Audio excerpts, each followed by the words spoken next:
Tubo, one resto bar. So, Tubo meaning profit, and then the name itself, one word. Gusto naming maging, kumbaga na pag-uusapan. So, yung ibang basa Tubo, sabi, ano nga ba yung Tubo? Pag nakita nila yung signage. So, konting history lang, brief history lang sa Tubo. So, since nga nasa halapan tayo, ang karamihan kasi sa mga resto bars dito is acoustics, rakrakan, jam, DJ. So, kasi part din kami ng Rotary Club of Downtown Calapan, shoutout sa RCDC.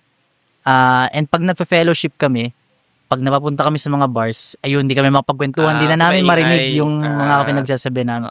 So, isa yun sa mga idea kung paano nabuo itong Tubo, One Rest. So, sa Tubo, ang ino-offer namin is meron kaming Indian food, yung chicken and beef biryani. Wow, ang cook namin is galing pa from Saudi.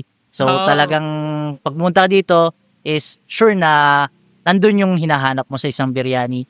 Then, yun, mga classic Filipino foods na sisig. Balak din namin magpasok ng mga exotic or yung mga inihaw sa banda-banda yan. And then, sa inumin naman, ang isang ano namin dito is, naiiba is yung bottle keep.